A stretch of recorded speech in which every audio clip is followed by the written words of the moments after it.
Hello, fierce ones. Welcome to the premiere episode of our monthly conversation series called The Fierce, Fun, and Fantastic Women Among Us, happening on the fourth Friday of every month. During these sessions, we'll spotlight a member of our Fierce Awakened Woman community. We'll talk to leaders, visionaries, and wisdom keepers among us and learn from their awakenings and how they're bringing their unique gifts to the world right now. Helping me kick off this series is my dear friend, Amy Keach. Before we hop into the conversation, let me tell you a little bit about Amy. Amy is a senior project manager in ITS enterprise applications at Yale University. Her more than 25-year career spans all facets of interactive development, from the publishing world to managing global projects for Fortune 500 clients such as General Motors and SeaWorld. Amy teaches project management for Yale professionals as a member of Yale's Project Management Community of Practice Steering Committee, and she's also an active mentor through Yale's Working Women's Network.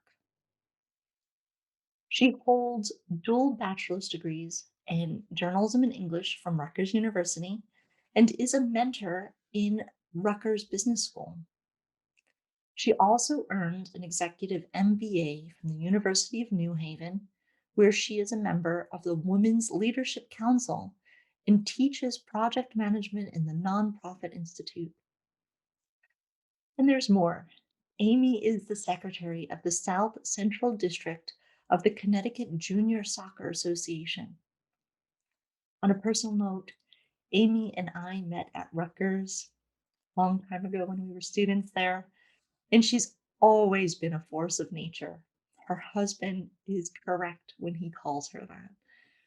She jokes that I'm the yin to her yang, but I can say exactly the same thing about her. She is the yin to my yang. She has long been a beacon of inspiration for me and anyone who has come into her path with her. She models dynamic grace, and her presence exudes brave and gentle-hearted courage. Let's welcome Amy. Hey, Amy, thanks for Hello. joining us. Thanks for inviting me. How are you? I'm doing well, thanks. How are you? Good, thanks. And thanks for coming back. I know we had some tech issues with it first go, but Hey, we're back. if iFit has issues with people logging their races and connectivity issues, you can have issues too. It's okay. I know, it's great. You're in good company. And it's all in whatever it's going to be. But I wanted to make sure that we all could really sit with the things that you were talking about. And I think it's important to revisit and to touch back on and talk about, the fierce awakened woman and how it's showing up for you recently. I've known you for a long time, and your fierceness has shown up in so many ways that it's amazing to watch you grow into this new age of fierceness that you're in now. And tell us how this has been showing up for you lately and how I'm you actually had to step into embracing my it. fitness. Your phrase of growing into it is actually rather apt. Because that's what I've been doing since the whole lockdown started. Most of my growth into that and into settling into, hey, I really am fierce, has been since that happened. And you told us a story of how you had to test that. Yeah. Can you take us through that? Yale in the summer of 2019 rolled out Microsoft Teams to the IT folks. And at first I was like, what is this thing? And I was getting ready, I was finishing up grad school. I was getting ready to go out for, neck surgery. I had a couple of discs fused in my neck, and I was like, I'll deal with this when I get back. It'll be here. I'm just going to finish, working on my project. And I went and I took care of everything. And by the time I came back, pretty much everybody was using it. So I was like, okay, maybe I really should give this a chance. And so I did. And about the beginning of, we started into a new project with the Office of Development at Yale. And development is not technology. Development is fundraising. So that can be confusing to people who aren't familiar with the two terms. And since I'm an IT project manager, I find myself having to explain that.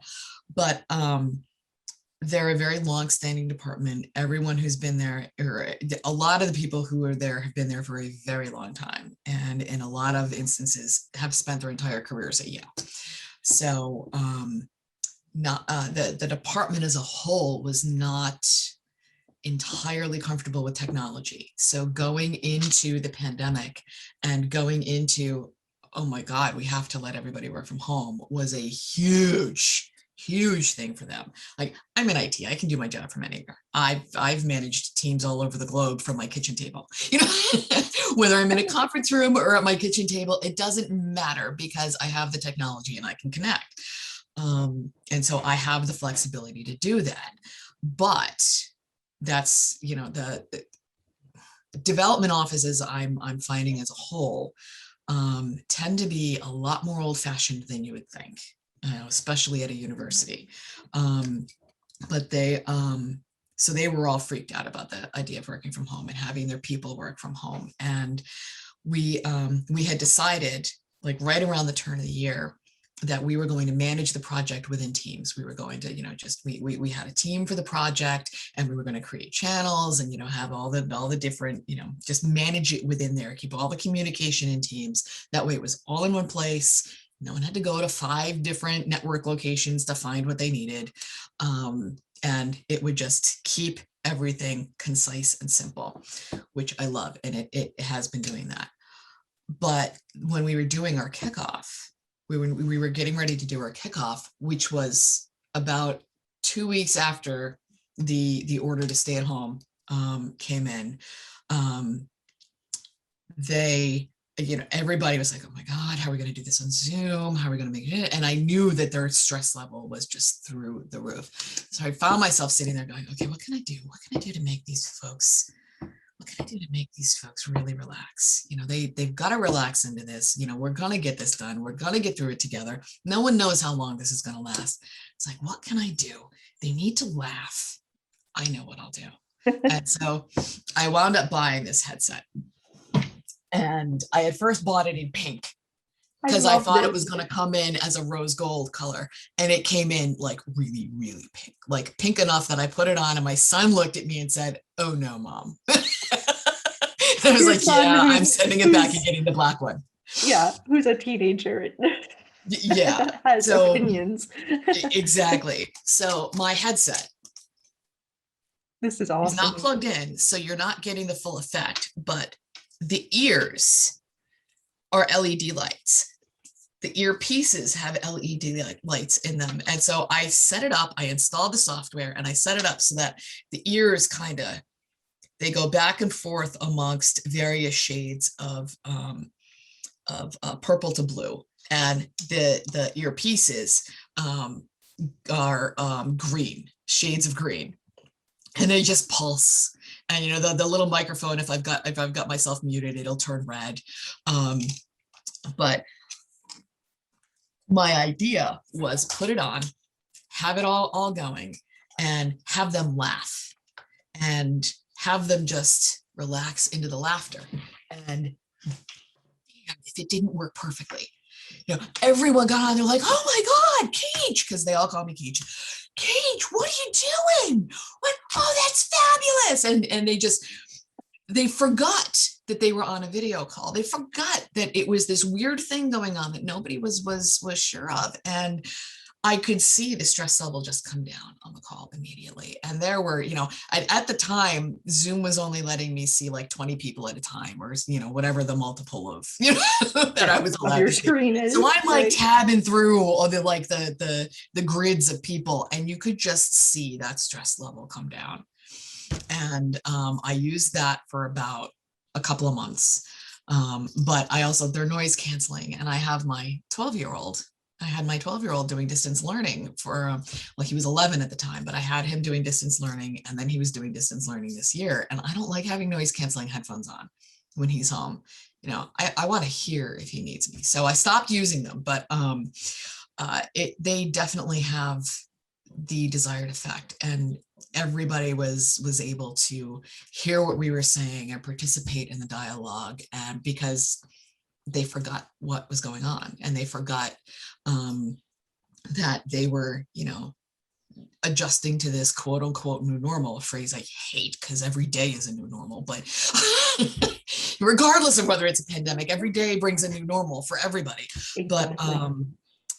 So good. it really, doing something fun like that, it was simple, it was easy, and it, you know, for me, it was, there was a little bit of that, oh my God, are they going to think I'm a complete lunatic?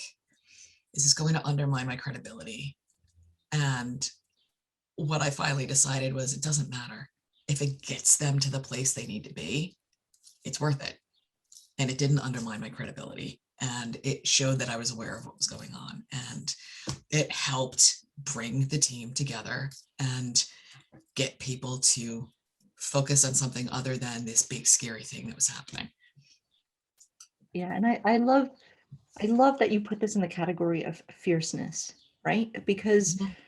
it it only involved, well, not only involved, but it involved a sense of observation, a sense of compassion, a sense of humor, right? And a willingness to put yourself out there and say, I'm going to wear these crazy headphones in a formal business meeting with dozens of people. I don't, and they'll judge me as they want to judge me, but to to bring that stress level down so that people can function and be productive and come back to work, regardless of whether it's in Zoom or in person, and coming together, like bringing your whole group together. Yeah. So you could you could do what needed to be done at the moments that needed to be done. And I love that there's a simplicity to it also, that Yep. it's power of observation, right? And a sensitivity to what's going on around you that makes Yeah. you fierce. And being fierce doesn't have to be complicated. Being compassionate, being empathetic doesn't need to be complicated. It's the small things that make the difference. And just paying attention to the people on your team, paying attention to the people around you, and noticing how they're reacting, noticing, you know, what they might be struggling with, is going to give you that opportunity to figure out how you can help them through. Well, It's small, it's the small things that matter in those situations. It doesn't have to be big and complicated. You don't have to walk in the room and say, I have the solution. You know, I didn't walk in, I didn't walk in, I didn't log into that meeting, you know, saying, I'm going to make I'm going to make you all relax. I didn't do that. I just put the headset on and was myself and let it happen. It was a very yeah. simple, easy thing to do. And being yourself and letting things Mhm. happen. I know this is a really strong part of your personality, a strong part of your personality, but how has your own experience sort of informed that? You know, you come to life as a project manager, right? In one of the hats that you wear. You Yeah. also lots of other things, a mentor and a mother and a soccer, soccer everything. But Except player. I can't play to save my life. except player, but the ultimate everything else around it. I So can run, but put a ball at that feet and forget it. It's like broken bones, and you know, other people get hurt. It's bad juju. and that's okay. It's not your it's not your thing. Definitely not my forte. But where in your life have you had the like, how did you know you had the resources to do this, right? Or how did you is it because of your project management experience that you've stepped into this, or is it just your overall life experience that sort of has given you a new ground to play with? It's a little bit of both. I've been told my whole life that I am intense, My husband says I'm a force of nature. Um, and it took me a really long time to understand what those other people and my husband were saying. Um, I am growing into my self-confidence. I'm growing into my fierceness. I've never been, for most of my life, I was never a very self-confident person. I have struggled with that lack of confidence my entire career. And I think that a lot of women my age do. I think we Gen Xers have been told for so long that if we just work hard enough and apply ourselves, we can have it all. Well, the problem is having it all is different for everyone. And having it all and, having that sense of quote unquote work-life balance, which doesn't really exist. It doesn't exist. Newsflash. Right. The big secret is it's not true. Yeah, exactly. Definitely not true. Um, Balance is what everybody makes it, but it's different for every individual. But in terms of my own fierceness and my own self-confidence, it's been a journey, and being at Yale has helped me a lot. I've worked in a lot of places where I don't look at my career as a series of, okay, I went here and then I went here and then I went there. It's like I learned this and then I learned this and then I learned this and then I learned this and now I'm learning this. Um, there were places that I've worked that other people would say, "Oh my God, how did you survive that? That must feel like such a mistake these days." I'm like, no, there's no such thing as a mistake. Um, a mistake is just learning how not to do things. I'm paraphrasing Einstein here, but but it's everything has happened for a reason, and everything has brought me to where I am. And last year, I took an emotional intelligence course. I had signed up to take an emotional intelligence course to help me understand how better to communicate, how better to channel my intense, fierce energy and not overwhelm people, because I apparently can do that. But at the same time, not let go of that fierceness, because that's what makes me who I am. I've had that inner core of fierceness my whole life. I mean, you knew me at Rutgers, and it was always there. Whether I didn't recognize it then. I didn't know that's what I had. I did not know I was fierce. I did not know I I was. did. Yeah, well, I didn't. In my worldly 19, 20 years of age, I had no idea. I've really only understood that I am fierce for the last few years. And so taking that emotional intelligence course was incredibly eye-opening, because I've taken Myers-Briggs, I've taken the DISC assessment for work, and we've all studied the different DISC archetypes and how each works together and how we can all communicate better. And I wanted to take it a little deeper. What is the disc architecture? I don't know what you're DISC talking archetype, about. I honestly I would have to look at it because I haven't looked at it in a long time, but um it's another one of those personality type assessments like a Myers-Briggs, where you're a D or you're a C or you're an I or you're an S. And I think, if I remember correctly, I'm a D hovering, and it's in a circle with a grid. And I think, like, okay, how are you looking? Okay, so I'm trying to do it backwards. So here's the circle, and apparently D is here and C is here, and I'm like somewhere right on this line right here. Mostly D with a little bit of C. And I don't remember what the archetypes are. I'll just say them. But if you search DISC assessment, you'll find what they We'll are. find it. Everybody go take a We look have at the it. technology, go and search it, and it'll be there. But I wanted to take it to a deeper level, and I wanted to understand more about myself and how I can better relate to other people. And this emotional intelligence course, it was 2 days. It was completely remote because it was in April. And, it was a PMI Seminars World thing, and they did a fantastic job of transitioning into the remote seminar space. And 2 days, 8 hours a day, sitting right here, with my laptop, because I didn't have a monitor at that time. I hadn't been allowed to go back to get my monitors. So I'm just like, okay.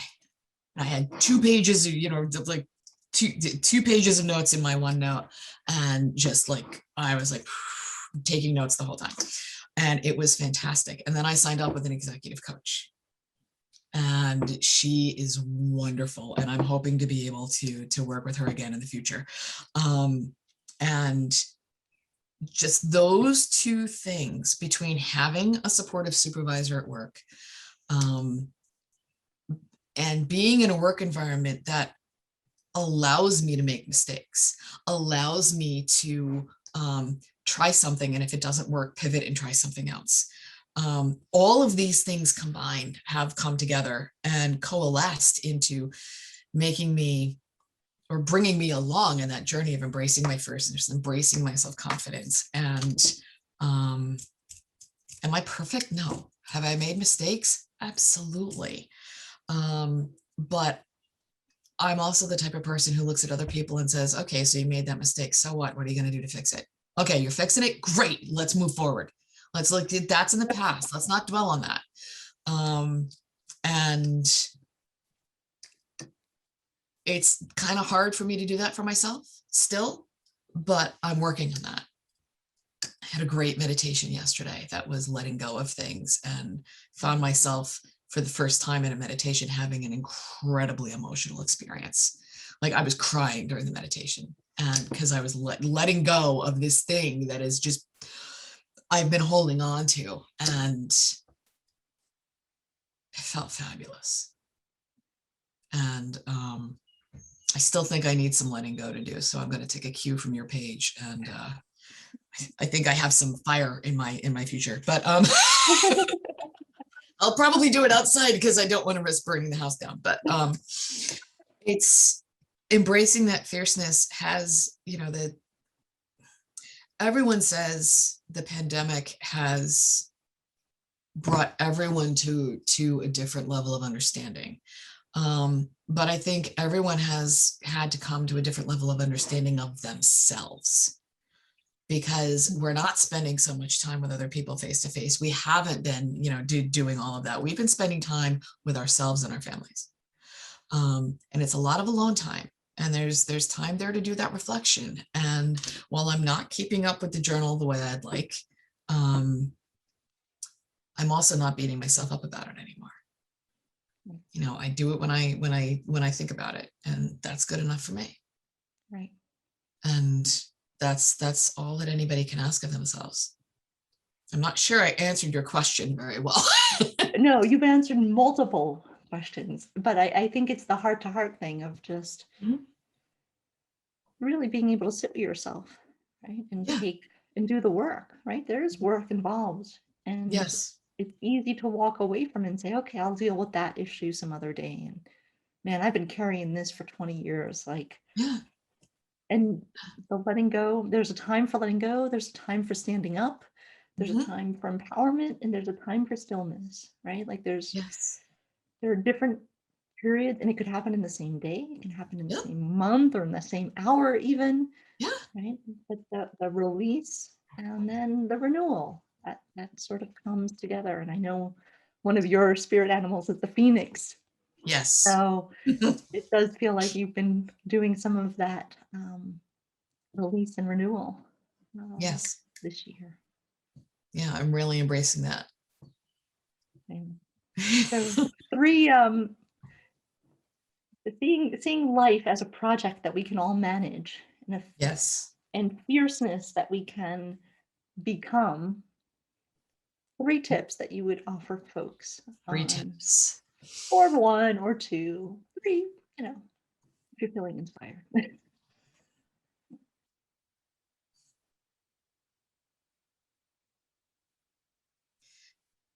This tip is aimed at our peers, those of us right smack in the middle of Gen X, the ones who came immediately before us, the ones who are following in our footsteps. We're the ones who have the pressure on us, or have had the pressure on us for, such a long time, with the lies told to us in the 80s about being able to have it all, and there's a balance, and having that balance. And there always has to be a give and take, but it's important that we give ourselves grace. We have been raised to expect ourselves to be perfect, and we can't be. We're human beings. No human being is perfect. Not even Chris Hemsworth. Sorry. He has flaws too.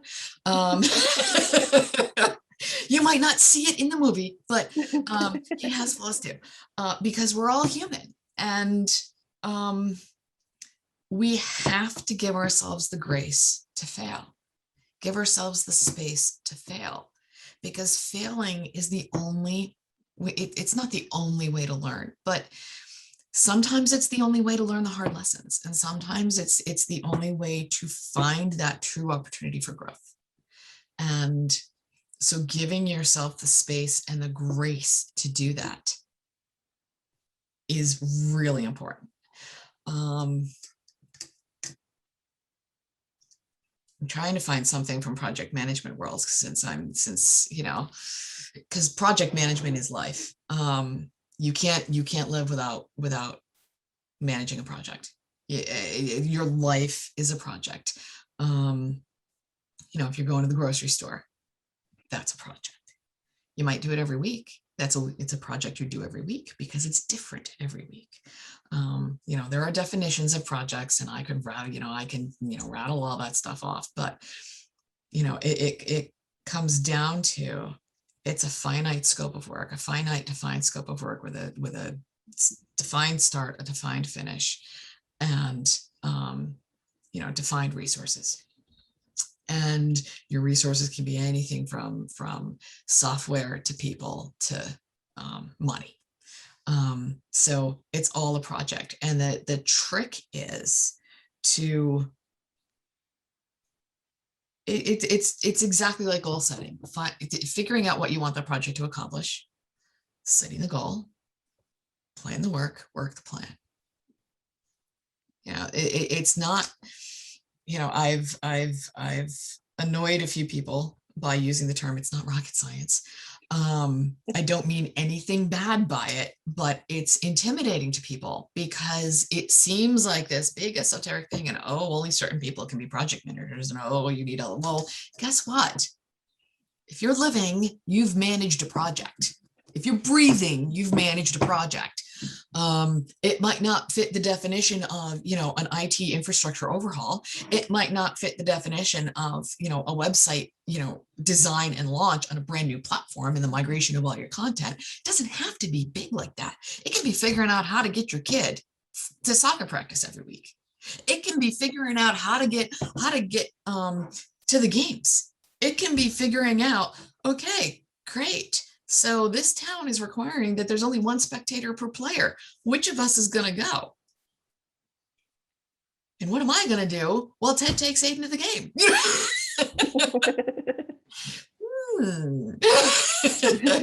It's because my husband works weekends, so if there's a weekend that he's not working and only one parent is allowed to go, well, guess what, that's the weekend he goes, because on the weekends he's working, I'm the one who goes without him, so he gets to go without me for once.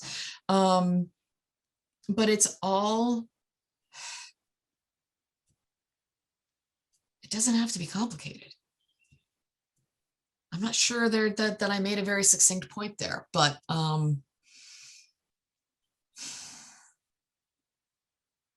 plan the work the plan. That's the secret to project management. And that's the secret to managing your life. Plan the work, you're the work the plan. Third tip.